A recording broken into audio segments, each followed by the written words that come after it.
Okay, hello everybody. Welcome, welcome, welcome to this special event co-hosted by the Carr Center's new program on global LGBTQI plus human rights and Outright International on the global fight for intersex human rights. And we have a wonderful, wonderful panel here to take us through this conversation today. I'm just going to say that, first of all, my name is Tim McCarthy, and I am a professor here at the Kennedy School and the Graduate School of Education at Harvard, and I am the faculty chair, along with my colleague Diego Garcia Blum, who's the director of the new program on global LGBTQI plus human rights.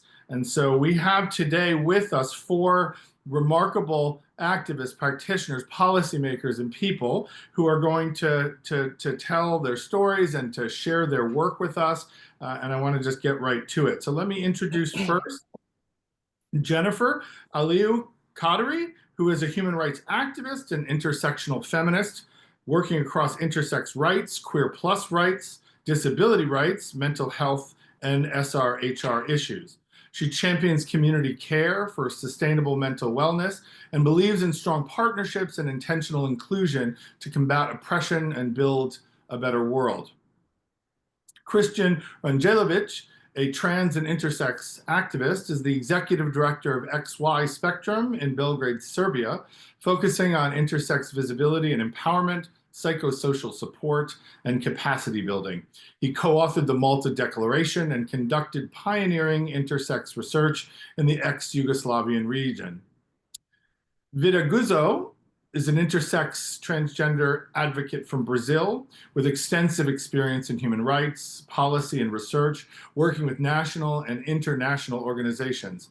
She is the policy and advocacy director at Intersex Brazil and has held key roles in Brazilian governmental and UN human rights bodies. And I should say, Vida, it was wonderful to be with you in Cambridge at our Global Activism Summit just recently. So it's wonderful to see you again virtually. And then finally, Kimberly Zeiselman, who is an American intersex woman and senior advisor for global intersex rights at Outright International, who, as I said, is a co-host of today's webinar. Kimberly is a renowned advocate, author of XOXY, and executive producer of Common as Red Hair. Kimberly has served on several boards, consulted on intersex representation, and has been featured widely in the media. All four of you, a warm, warm welcome to this webinar. Thank you for being here. And I'm going to pass it over to Kimberly for some initial remarks. And then Diego is going to play a video, and then we're going to get into the questions and the conversations in due time. Kimberly, over to you. Great. Hello, everyone. And thank you, Tim. Thank you, Diego, for co-sponsoring this with Outright International during Intersex Awareness Day, week, month. It's just growing every year, which is really great to see. I'm going to run through a few kind of basic Intersex 101 slides before we dive into our conversation. And I always think it's helpful, regardless of the audience, to start with a definition of intersex and make sure we're all sort of grounded and on the same page with our thinking. So I describe intersex as a broad umbrella term that's used to describe a person with one or more innate physical sex characteristics that don't fit typical definitions of either a male or a female body. So when I talk about sex characteristics, those are things that can be genitals, it can be internal reproductive organs, hormone levels, chromosomal sex chromosomes. Usually an intersex person has more than one of those in some combination. There's over 40 ways that the body can present as intersex. It can be apparent at birth, but also can often become apparent later on in childhood or during what would typically be a typical puberty time, or even later on in adulthood. I think it's also important to note that intersex is distinct from a sexual orientation or a gender identity. Intersex people can have any sexual orientation or gender identity, just like everybody else. And also, there's a common misconception that I like to dispel right off the bat, that intersex people are all non-binary, that all intersex people have a non-binary gender identity. And that is just not true. Some intersex people do, of course, But like I said, intersex people can have a variety of gender identities. And also, intersex is distinct from transgender. That's another common conflation that people have getting confused about the difference between transgender and intersex. So intersex people, like a couple of our panelists here, can also be transgender, but they are two distinct things. So it's just important to keep that in mind. Next slide, please. So the other thing I'd like to share is that intersex people really aren't that rare. We've just been mostly invisible. Nearly 2% of the population is born intersex. And that's similar to the population of redheads or people with green eyes. It's higher than the incidence of identical twins. And if you took all the intersex people in the world right now, brought them together, it's about equal to the population of either Mexico or Japan. But interestingly, why hasn't everyone heard more about intersex? Increasingly, as I said, with intersex awareness raising over the last couple of decades, more and more people are talking about it and hearing about it. But still, most people have questions or have not heard about it. And why is that? I think it's largely due to the shame and the stigma that has been put upon us as intersex persons, many of us since the day we were born, simply for having different bodies. And so that shame and stigma that's put upon us by society, by particularly by medical professionals, we're going to talk about a lot about the medicalization of intersex people, really has attempted to erase us by fixing our bodies or changing our bodies to fit into binary male or female physical categories. So, because of that, many intersex people, or many people that meet the definition of intersex, they may not claim the identity term, which is fine, but many people that meet the definition of intersex are actually not speaking out, are staying in the shadows, or staying quiet due to the shame and stigma. And that is one of the challenges of our movement. Next slide, please.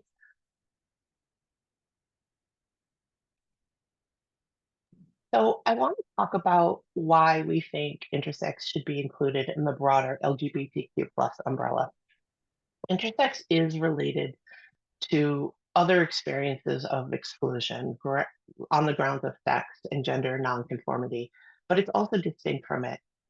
So it's really important that inclusion of the intersex community, when any of you are doing your work in LGBTQ plus broader spaces, that inclusion is super intentional, that it adding the I is well intended often for the purposes of inclusion, but unless the I is meaningfully included, um, it can actually do more harm than good. Adding the I actually means like shifting from considerations of sexual orientation and gender identity to also include, as I said, issues of bodily diversity and intersex status, and often experience of medicalization as a child is a common thread. Um, so there needs to be a clear understanding of intersex as a form of bodily diversity and life experience, and not just identity. We often see in the media or other places people um, talking about intersex identity. It's much deeper than that, and not everybody who meets the definition claims intersex as an identity. So those nuances are really important to keep in mind. Um, I also want to mention that despite intersex being a part of the queer umbrella due to like similar experiences of oppression and discrimination based on others, right? Fear of difference, in our case, bodily differences. Um, and the LGBTQ plus movement has been the first and really only movement to step up across the globe in different ways and embrace the intersex community and become partners in advocacy and providing resources for funding for our movement, for which many of us are super grateful. I also want to stress that the LGBTQ community and the intersex community can't do this work alone, and that the issues that we're going to talk about for intersex people, particularly for children, when we talk about harmful medicalization and irreversible surgeries, are really at an intersecting point that involve children's rights, disability rights, um, reproductive justice, women's rights. And it's important that we start reaching out and educating these other movements so we can work more collaboratively all together. Next slide. So we can just pop to the next slide. Yes, I'm going to talk about key human rights issues, and you're going to hear our other panelists talk about them as well. I've mentioned the medical interventions that are done to quote unquote fix children to meet these binary notions of male or female. Also, in some parts of the world, infant abandonment and even infanticide is happening, and this is, I mean, extremely serious and something that I don't think our movements are talking about enough. Almost everywhere, or I would say everywhere in the world, there is a lack of competent intersex affirming healthcare. So aside from doctors and families trying to fix quote unquote intersex children as infants and change their bodies to erase their intersexness, if you will, when we as intersex people grow up and become young adults, there is really nowhere to go where there's competent intersex informed and intersex affirming care. That's a huge problem, even including right here in the United States. Um, Legal gender recognition, um, and or gender markers can be an issue for some people in the community, similar to the trans community. But I want to point out that when we're talking about legal gender recognition, I'm actually talking about, in some places, people actually not being recognized legally by their state, by their country, because they're intersex and because they're not falling into one of those binary categories. So along with growing up and identifying with a certain gender and maybe wanting to change your gender marker because you were assigned a different gender than you actually are. There also is for the intersex community issues in some places around actual recognition as a human being with rights and privileges to things like education or healthcare. And then discrimination in many forms in many places, of course, in healthcare, as we've talked about, but also at work and in school. We see a lot of issues with bullying and discrimination um, and intersex children being left out of educational settings, including by teachers and parents. So that's another big issue that I think we will talk more about as well. Next slide. And then, yes, global laws and policies. I'll just mention briefly that, um, the intersex movement has been working for at least 3 decades now in an organized fashion and is growing globally. And as a result, there have been some changes in laws at a national and a subnational level. So there's a handful of countries. Malta in Europe was the first country to pass a law banning intersex surgeries on minors. Um, Recently, one of the capital territory of Australia similarly passed a law, very comprehensive legislation around um, intersex children and surgeries and banning them at a certain age and providing all sorts of like kind of infrastructures for how to deal with this kind of decision making. India, um, there's a territory as well. Kenya, Greece, there's a handful of laws, which is really promising. And they've all been handled a little bit differently, but they're attempts to, um, to regulate this harmful practice that we haven't been able to stop as activists through having conversations or dialogues with the medical community one-on-one. Health ministry guidelines, we've seen some success recently in Chile, for example, where the health ministry has put forth intersex affirming guidelines, including delay of surgeries until a person can meaningfully participate in the decision. So that's another way that is through the healthcare, health ministries or health departments. Um, we're also seeing some regional human rights resolutions, which are, of course, strong statements against these harmful practices and recognizing the existence of intersex people and their human rights. We've about a year or two ago in Africa, the African Commission for Human Rights, that's not the exact name, but basically they passed a resolution that acknowledges the existence of intersex people and their need for protection and the advancement of their human rights. And I know Jennifer may talk about that some more, but in Africa, they're doing some work around how to use that as a tool for protecting at the different country levels, protecting the intersex community. And then lastly, just recently in April, the United Nations in Geneva, the Human Rights Council passed the first ever intersex resolution that, again, recognizes intersex people and the harmful practices and their rights, their human rights, and has called for the UN Office of the High Commissioner for Human Rights to pull together a study and report out next September at the Human Rights Council about these issues. And that was really significant. That came after a decade of advocacy by a number of activists around the globe, intersex activists over the years, getting successful statements and recognition from different UN bodies. This resolution kind of takes it to a higher level. And so we're hopeful that this kind of credibility that our issue has been given is going to help move things forward even more quickly in the future. So yeah, so next slide, lived experience. Yeah, I think this is a great time to open it up for conversation. Hopefully that gave you all a little bit of a framework. I know it was really quick and I threw a lot of information in there, but we have the benefit of talking to intersex people here from different parts of the world to really kind of bring this to life for you all. Great. Thanks, Kimberly. I think it's a great idea to go right into the hearing the other voices of the panelists.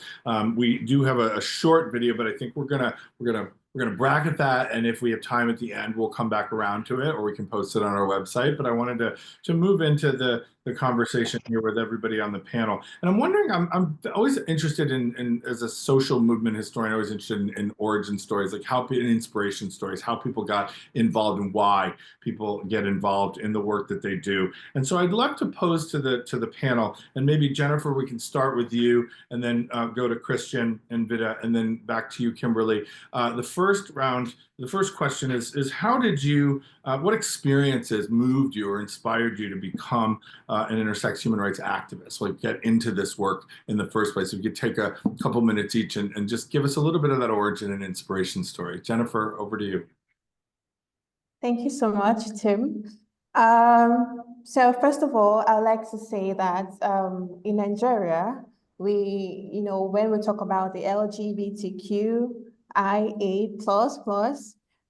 it is very common to see that, intersex persons are not actually included. So when we talk about issues of the lesbian, the gay, bisexual, queer people, you often see that intersex persons are excluded. And even the community do not even understand what the I in the acronym stands for. So seeing this gap made me want to say, okay, I'm an intersex person, so why are we not being included? Not just in the LGBTQ community, and the broader human rights community. So this gap pushed me to say, okay, I need to see more representation and inclusion of intersex persons, even though it is assumed that intersex people do not exist. Hence, the reason why we're always excluded. I want to see that intersex voices are heard and included in all spaces, especially even the LGBTQ spaces and the broader human rights discussion. Thank you. Thank you, Jennifer. Appreciate that. Christian, how about you? I'm gonna start from I in invisibility. That's how it started. Still wondering and still trying to find intersex people in Serbia. But some years ago, I was trying to bring people on board to talk, to exchange, to have space and place where they can feel free and feel safe. And that's still the struggle that we are having here. So this is why I'm trying to be as vocal as possible and be the only visible intersex person, not just in Serbia, but in Balkan region, like in ex-Yugoslavia region, which is pretty, it's not that big, but it's large, it's 7 countries. So it's very, very unique to be person with special powers and to be the person who's visible and vocal for these powers. So this is how it started, being I in invisible, not in LGBT. Thank you for that. Appreciate that. Vida, how about you? Thank you so much, team, and express my sincere thanks to you, to the Harvard Carr Center, to Outright International for this invitation. This is a privilege I'm grateful for. Well, in order to answer your question, I think I'd like to share my personal story with you, right? Well, from 6 years, from 6 months old, actually, the differences in my body were already obvious, right? And by the time I was 6, a doctor from the next town came to figure out what was wrong with me, right? And I remember myself as a child shivering in a crowded waiting room. Everything felt strange, and I could sense confusion in the sounds, expressions around me. Every raised eyebrow seemed to say something on its own. And a growing team of curious curious doctors, and also a puzzled family that they all subtly agreeing that something had to be fixed, right? And they said, we'll need to do some surgeries, just a few cuts to help things blossom, to help them grow right, they explained. And they said also, we'll use hormones one way or another, and if that doesn't work, we'll try something else. And if you want, man, referring to my mother, we can trim a little skin here and there as well. And for everything they told me, I later learned there were many words they left out, right? There was one term that tied all these people together, people who, like me, had also been separated out by a diagnosis, by what was supposedly a rare condition and allegedly manageable problem, right? And people who came to understand that this story is shared by many, like that the operating table, the operating room doesn't have to be our final stop, and that we need to take control of the story, as we're doing right now here. So as an intersex person, I carry the weight of severe abuses and violations of my human rights, like intersex genital mutilation. And being trans, especially in Brazil, adds another layer to it, especially here in one of the world's most dangerous, precarious, and exclusionary environments for people like me, right? And I'm talking about a constant threat to our lives, the lives of trans and intersex people in Brazil. And my name is Vida. Maybe you will agree there's a certain stubbornness, a kind of defiance in having a name that means life while living in such a hostile, many times lethal country. But there's also power in calling for life where it's still unheard, reaching for it where it's still denied for those who haven't yet experienced it. And in Brazil, torture symbolized the state of exception during the military dictatorship. And even after democratization, torture remains a reality for intersex people, now embodied by intersex genital mutilation. And this is represented with literality the present of the torture in Brazil. And intersex genital mutilation continues to be practiced due to a resolution here in Brazil by the Brazilian Federal Council of Medicine. And as a result, intersex people are excluded from the democratic advancements achieved in Brazil, and remaining one of many, many groups that have yet to fully experience citizenship and inclusion within the country's political and institutional frameworks. With that sense of purpose, I dedicate myself to protecting and promoting the human rights of trans and intersex people here in Brazil. I am deeply committed to this work through Intersex Brazil, as you said, and the Libertarian Union of Trans and Travesti People, representing the interests of trans and intersex Brazilians in negotiations with our government. And in both successes and setbacks in the fight for trans and intersex rights in Brazil, I've learned from some of the most talented leaders about the urgency of social change. And I've come to understand that leadership is a capacity rarely assigned to people like us. And this is a misconception I've been trying to counter since I was 13 years old, when I engaged with movements for students, for people affected by mining companies, people with disabilities, feminists, and LGBTI groups. And one thing I know for sure, despite very limited access to resources and ongoing stigma, there are countless reasons to believe in the power of social change, and that belief is what really drives me every day. Great. Thanks, Peter. I love your story. It's so powerful to hear again, and to have it even amplified in this space. Thank you. Kimberly, how about you? What inspired you to get into this work? You know, I listened to Vida, and I realized how cool it was that Vida came to this as a young child, as a young teen, and felt empowered and started this activism journey so early. It's really impressive. For me, it was quite a different story. My activism really started very late in life. I was age 40 when I discovered the truth about what had been done to me and I got my medical records, I was already an attorney. I was already working in, interestingly, healthcare kind of advocacy realm, very coincidentally, when I discovered the truth. So for me, that was really a pivotal moment when I started meeting other people, mostly online at that point. This was a good 15 years ago or so, well, more than that now. My God, I'm getting old. And it was it was connecting with others and hearing so many similar stories, and then starting to realize that this wasn't just happening in the United States. This is actually a practice that originated in the United States and has been exported globally, like so many other not great things. And I felt like this desire to do what I could do to change it, so that what happened to me and what happened to many of our panelists and others, so many of the hundreds and hundreds of intersex people that we all know, will no longer happen to children and intersex adults too. I mean, I don't want to leave out the discriminatory practices that happen as adults as well. And our community is very, still continues to be fairly isolated. So that's what drives me to continue to do this work. Thank you. I appreciate it. Appreciate it. It's interesting in listening to your stories and hearing what drives you and what motivated you to get into this work. There are absolutely clear through lines in terms of invisibility, in terms of erasure, in terms of the inadequacy of language, right, and certainly of policy.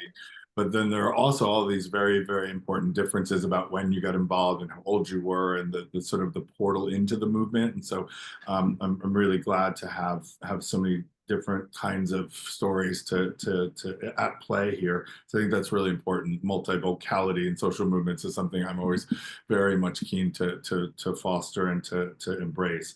So let's talk a little bit about, Kimberly, you at the beginning talked a bit about the kind of the issues or challenges here, and then also global laws and policies. And so I'd like for each of you to talk a bit about the challenges on the one hand, right, to this work on intersex human rights that you're doing either in country or region or globally, but also what you see as the most important priorities or opportunities for this work, right? Whenever we're doing this activism, advocacy, organizing, social justice, and human rights work, there's always going to be challenges, right? That comes with the territory. That's by definition what we're up against.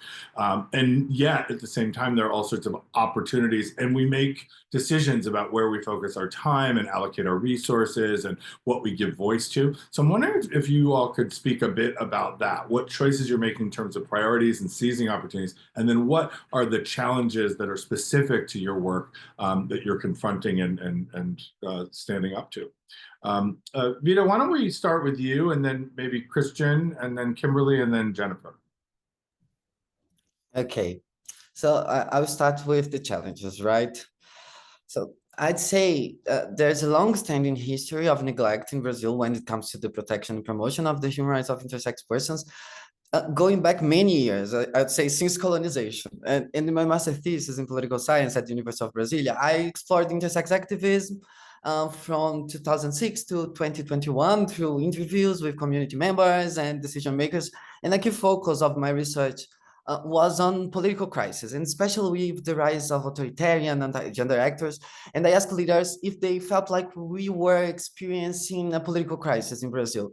And one of those activists replied, "Vida, what difficult times we've been going through since the years 1500s. Point to how crisis has been such a constant reality for intersex community, right?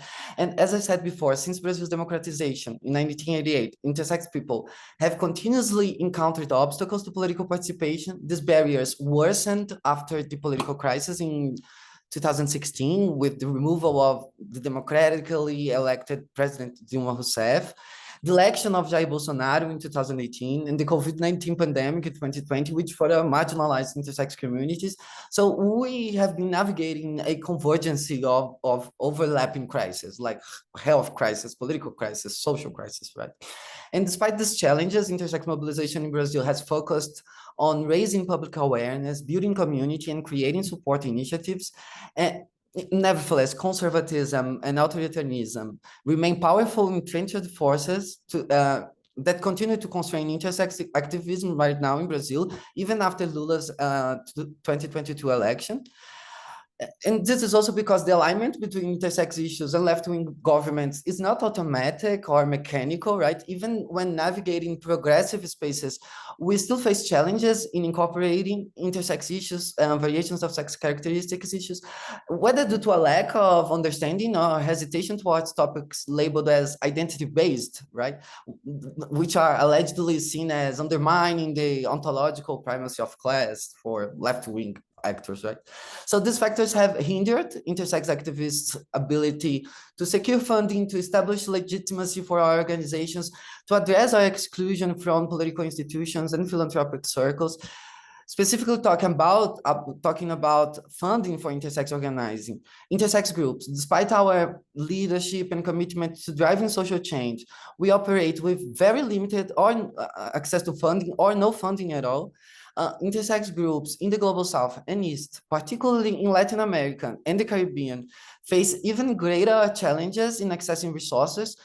Organizations located in Latin America and Caribbean, like Intersex Brazil, are 3 times less likely to receive funding than our counterparts in the Global North. So our commitment is right now to raise global awareness about intersex issues, which remain critical and yet very, very underrepresented in philanthropic circles.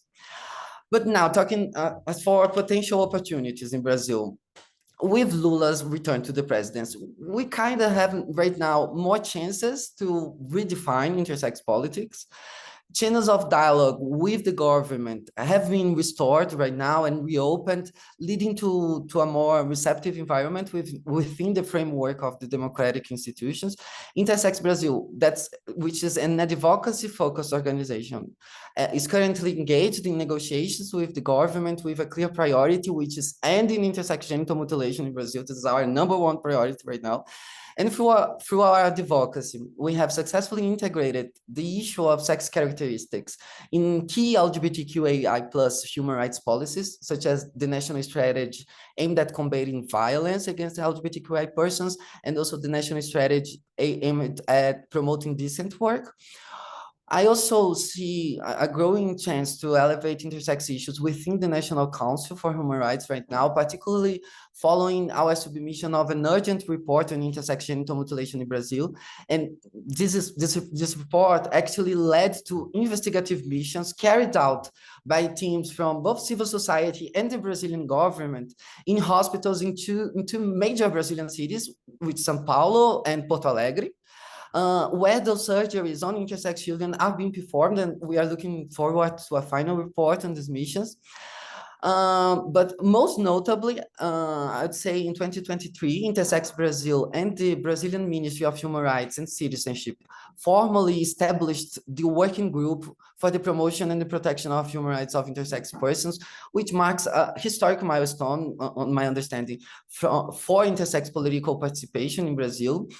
And reflecting on the progress so far, the working group has played a very important role in elevating intersex issues to a prominent position within national human rights institutions and national human rights policies. Its significance was actually acknowledged when the group was referenced in Brazil's ambassador's speech at the United Nations Human Rights Council, following Brazil's vote in favor of this recent resolution that Kimberly mentioned on the rights of intersex persons. And this also marks, for me, a major shift in Brazil's foreign policy on intersex human rights, particularly because given the previous administration, Jair Bolsonaro's administration had opposed this agenda. Additionally, I would say that also a significant breakthrough occurred with Carolina Yara's election as the first intersex parliamentarian at the city level in 2020, followed by her re-election at the state level in 2022, through collective mandates. And this represents progress for intersex representation, of course, but it also highlights the potential for participatory innovation in legislative spaces that are traditionally seen as representative spheres, right? So that's how I see the key challenges and opportunities ahead for Brazil, to briefly summarize.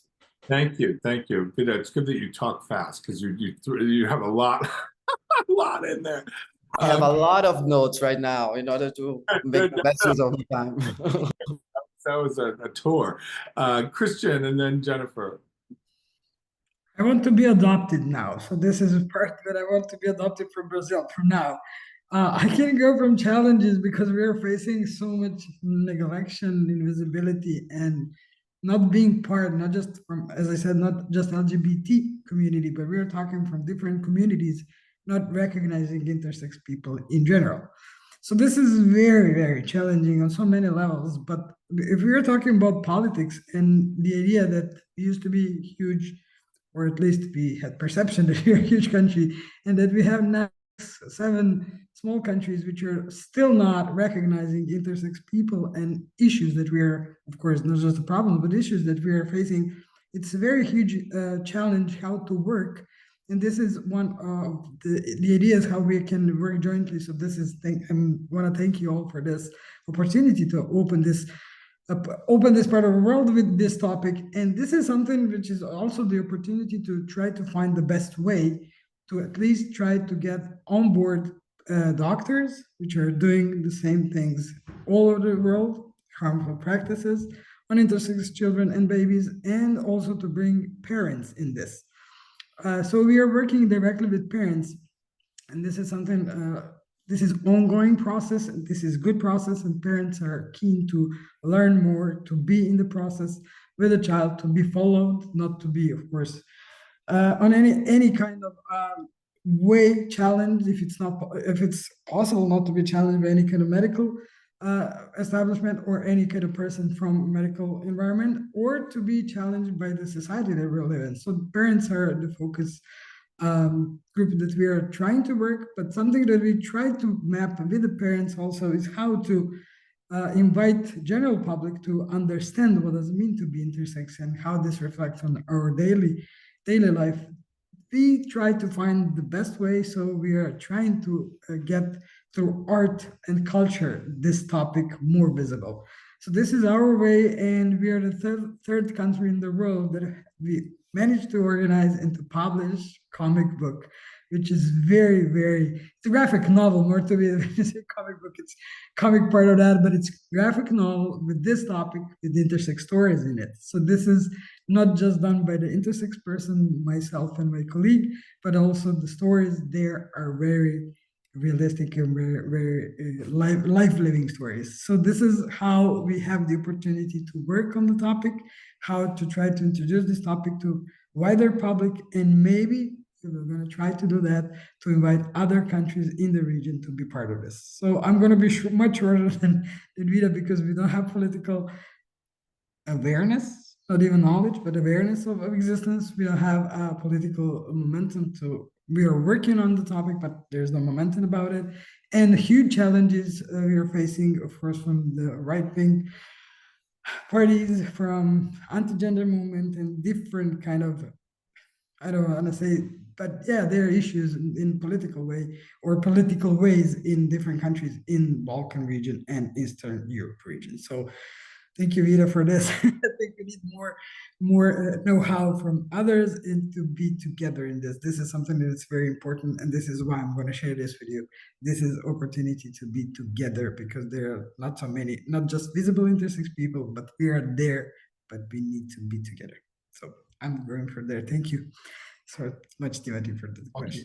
I mean, what you just said there and what we're seeing here is something that our program is absolutely committed to. It's one of the central core areas of focus, is not just to bring lots of different folks into the voices into the space, but to connect people who are doing work right in different places and to share information and to not only establish those connections, but to fortify and sustain them. And that's something that's absolutely vital for any movement to be successful. We all know that.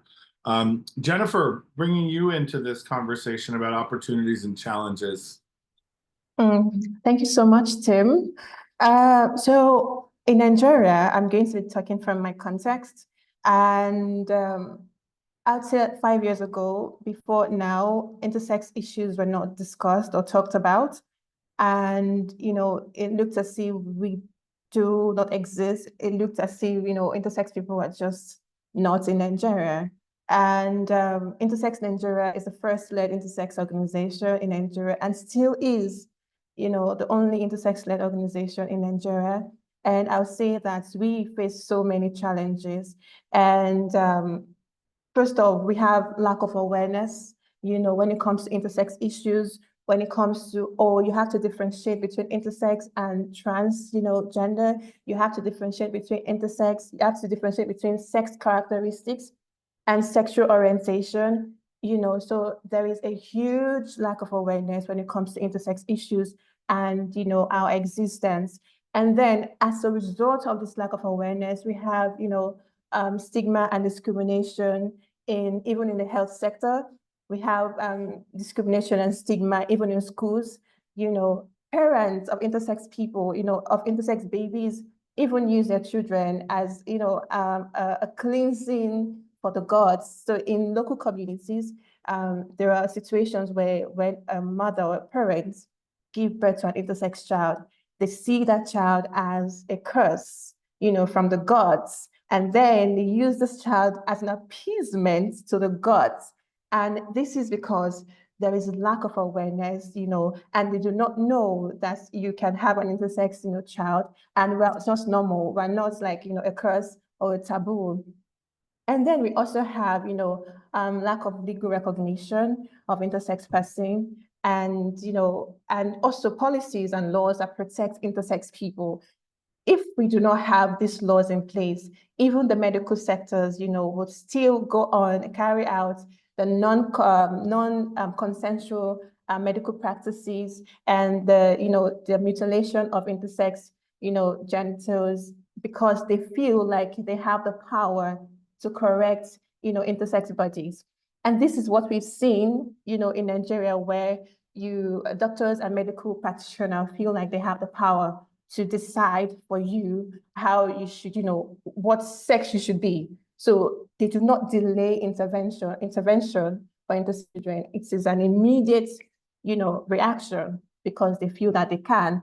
And then we also have for Intersex Nigeria, we have something we have seen, which is like resistance from most of the medical sectors or medical practitioners. So because of course, they already believe that they are saviors and they believe that they are doing intersex people a good. So you have to fit the male or the female sex category. So if not, why don't you want to make your life better? So those are the questions they're asking. And it's so sad because the medical practitioners and the medical bodies should be aware. But then again, regardless of the resistance we get, we're still seeing, some of these bodies coming forward to say, okay, we want to understand better. We want to help. What can we do? How can we work together? And I would say for Intersex Nigeria, some of our priorities would be that, we want to be able to eradicate intersex genital mutilation, or sometimes we call it harmful medical practices on intersex children, right? And we want to be able to do this. We're looking at, prioritizing this and ensuring that we engage the Federal Ministry of Health, the Society of Gynecologists, the Council of Midwives, even local birth attendants, because in some cases in Nigeria, you see situations where local birth attendants, deliver an intersex child, they transfer this child to the, healthcare clinics where these surgeries are being carried out. So it is important for us to engage the health sectors at the local level, and the state and the national. So it's coming from down up, even though we are still engaging the national bodies. So we're coming together, so it's colliding. So we're not leaving any, level out of our engagement to ensure that intersex genital mutilation is eradicated. And then what we also want to prioritize is also education, sensitization, and creating awareness. We know that, intersex awareness is low because for now, Intersex Nigeria is the only intersex-led organization still championing intersex rights in Nigeria. We have a lot of work to do. And that means that we have to create awareness at all levels. We have to engage parents of intersex people, of intersex children as well. We have to engage educators in schools. we have to engage, the National Human Rights Council. We also have to engage traditional religious leaders in Nigeria. And it is also important that we engage the traditional and religious leaders, because Nigeria is also, a country where they believe whatever your values are tied to your religion and tradition. So we have to be able to use what we call values clarification and attitude transformation to engage these people to see that we are not a problem, right? We're just as natural as the male and female. Understand intersex issues, work with us. How can we work together to also, create this robust awareness for people not to stigmatize against us? Because we've seen intersex people who have lost their jobs, who cannot access healthcare because even the healthcare system is discriminatory against them, and then invasive as well. So all of these challenges also, and these are our priorities as well. And then we want to have legal recognition for intersex persons. We want to have laws and policies that protect intersex persons, laws and policies that, intersex person can also seek legal redress in cases of violation. And we know, that we're going to get there, but these are some of our priorities. And I would like to also say some of the opportunities we have that, we're also leveraging on social media and illustration, graphics to pass messages across for intersex persons as well, and to the public as well. So as much as we educate the public, we also educate intersex persons and their parents as well, and people around them, their families. And then for the policies and laws, we engage the existing frameworks at the regional levels, which is also, we have the Resolution 552 of the African Charter on Human and People's Rights. I think that was what Kim was referring to the other time, and that's at the regional level, the African Union. So we use that as well to engage, our state actors, the policymakers. And then also recently we have the Human Rights Resolution 555, which we also use now. And then what we do is to break down all of this, resolutions so people can understand what we're saying. And lastly, we also see opportunities, in collaboration and partnership with cross movements as well. So, and then we, opportunities in that area. So we want to see an intersectional advocacy, intersectional activism, where intersex persons are actually and intentionally included, in conversation, at different levels, in human rights discussion, in different spaces, and, in the broader human rights, basically. So thank you very much. Thank you, Jennifer. I wanted to say that we probably will not have time for the video that we were going to play from Bangladesh, but Diego's going to put the link to it in the chat so that people can access it from the chat. But Kimberly, why don't you go, and then I'm going to take a question or two from the audience as we close out here, but go ahead, Kimberly. Great, thank you. So I guess just to jump in from the perspective of the United States, I can share kind of what I would say the main challenges are. Frankly, the medical community have been one of the biggest challenges, particularly the subspecialty of pediatric urology surgeons, to be very specific. Very small group when you look at all of medicine, but a very powerful group. And that has been, quite honestly, the biggest challenge in the United States. I mean, they have been successful in blocking legislation and blocking it from getting out of committee at the state level when activists have tried to bring state level bills. And I think that has a lot to do with the fact that they're just, this is their livelihood, this is they're ingrained in this. This is, in the United States, healthcare is a bit of a business, and so there's that aspect too. That's been one of the biggest challenges, combined with, I think, the parental rights. When we look at parental rights and we're looking at parental decision making, very heavily influenced by the medical community and making these decisions. And my heart goes out to parents because I think they're very often vulnerable in a very different position of power with the medical community that is advising them. But parental rights are very strong here in the United States. I would say perhaps more than many other countries. And so bumping up against that has been a challenge for activists, you know, that kind of concept of like, I can make a decision based for my child. This is a healthcare decision. I think lately, another challenge in the US has been the anti-trans movement that we've seen really large here in the last couple of years, actually passing legislation. Laws are getting passed in different states that ban gender affirming care for trans youth, and they're actually including specific exceptions for intersex children. In other words, saying, however, it's legal for a doctor to go ahead and do this surgery on these children because they're disordered and they need to be fixed. So that has been another huge challenge for the intersex community here in the US. And then for our movement, it's funding. I mean, funding, lack of funding. Our movement is still really small, both in the United States and globally. I think globally, intersex-led work, intersex work makes up less than 2% of all funding that goes to LGBTQ+, so there's a long way to go to make up that gap. But on a positive note, I think some of the opportunities I see here in the United States are a willingness of the current administration to recognize the intersex community.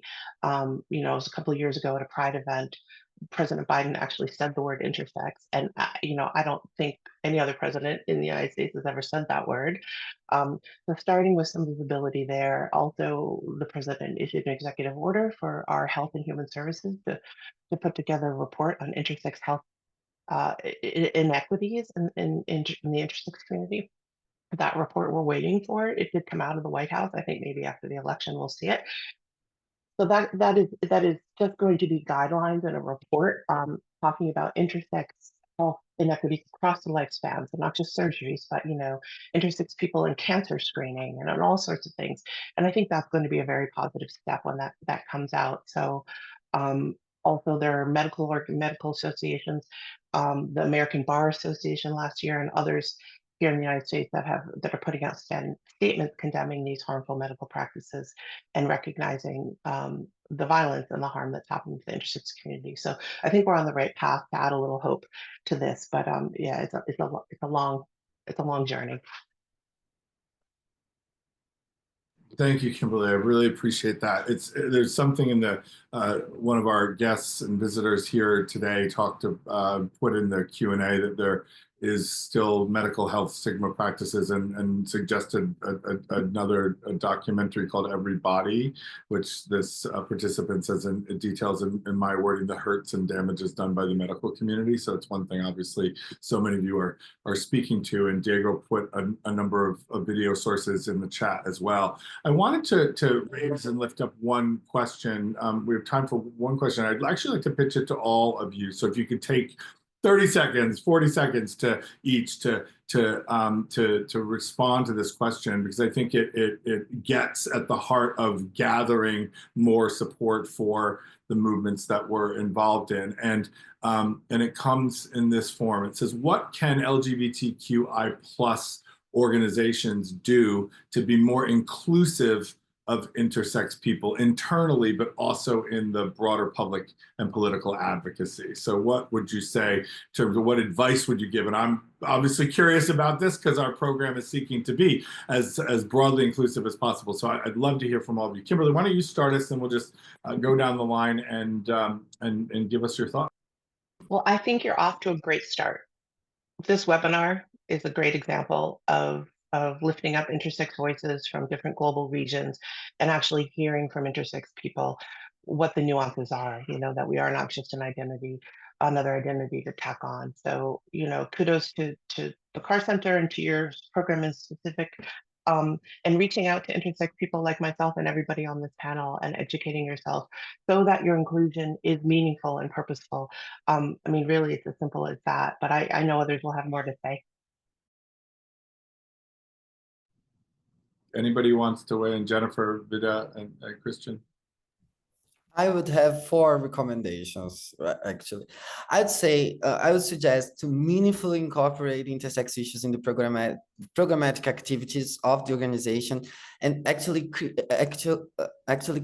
intersex programs, projects, initiatives led by intersex persons within your organization. Also, it's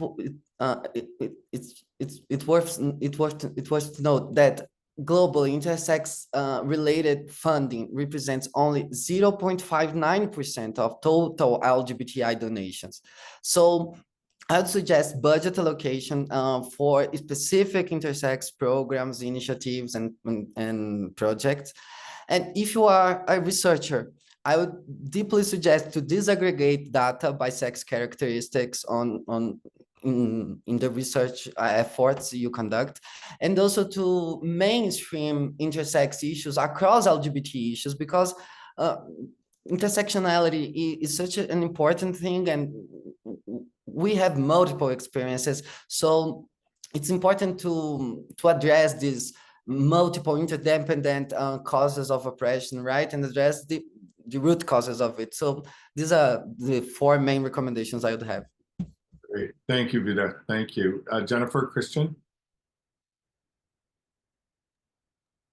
Oh, I think, I mean, so many, you know, contribution have already been made, but I would say that if you have an intersex-led organization in your country, you can also invite them and then ask questions. If you need to be educated, you can also, you know, reach out to these organizations or activists to educate you on what you'd like to know, you know, and how you can also, you know, include intersex persons in your programming, in your organizing, you know, in your engagement, basically. And, you know, you can also see that intersex persons are diverse people. You know, we have different experiences and, you know, realities. So you can also work with your local intersected organizations and activists as well. Thank you. Thank you. And Christian, go ahead. I'm going to add something which is there between us and our friends, families, colleagues, and all others. Please talk about us. This is something very important and very familiar for all of us, to be part of community, to be active, to be there. I second everything that Vida and Jennifer said. In all programs, talk to people, but also share with your friends, your family, your children, your neighbors. So this is very important layer. So we are there. We are here, and we are all together in this. Getting back on what I said before, putting together all of us, whatever, it's easier for everyone to be together, even on Zoom. So thank you for this opportunity to bring all of us together. Just to wrap it up with that. Thank you so much. Great. Thank you, Christian. Let me just lift one more thing from the Q&A. Our dear friend and colleague Imran Hamid said this: it's our privilege that in our organization, Inclusive Bangladesh, we have a project focused on intersex people, which is led by intersex individuals. And also Imran said, I totally agree with Vida. And Imran, of course, was also with us at our recent summit here on global LGBTQI plus activism, which we had earlier this month in October, which will be an annual event here as part of our program. In addition to all of these other kinds of programs, webinars, and other kinds of in-person programs, one thing that we're committed to in this global LGBTQI plus human rights program at the Carr Center is to provide as many forums for this, right, which help us raise awareness. It helps bring many voices together. It helps connect us across the different places and spaces that we exist. And so if anybody out there who is participating or listening, and anybody on this panel has additional suggestions for us in terms of future kinds of programming, webinars especially, which are less of a heavy lift and a financial cost to be able to do, but in this age of Zoom and in this age of digital and virtual spaces, we're very eager to embrace the full potential of that. So I just wanted to say that here. I also wanted to mention in closing that even though this is Intersex Awareness Week, it was Intersex Awareness Day on the 26th, this gives us an occasion to have this conversation, but I want to make sure that our commitment is ongoing, that it isn't a one-stop thing, it isn't a one-time thing, that this is something that if we are to be broadly inclusive and liberatory and connected in our work, we have to be able to be inclusive of everybody. And today was certainly one example of that, and it's an opening, I think, to many more conversations and much more interconnected work. So Jennifer and Kimberly and Vida and Christian, on behalf of everyone here in our program at the Carr Center and everyone here in the broader movement, thank you for your work. your voice, your passion, your suggestions, your critiques, all the things that you brought today, and including, of course, the stories of your own humanity. It's wonderful to be with you, an honor to be with you. And thanks to everybody who joined us today, and we will see you next time around. Have a great day and be well. Thank you.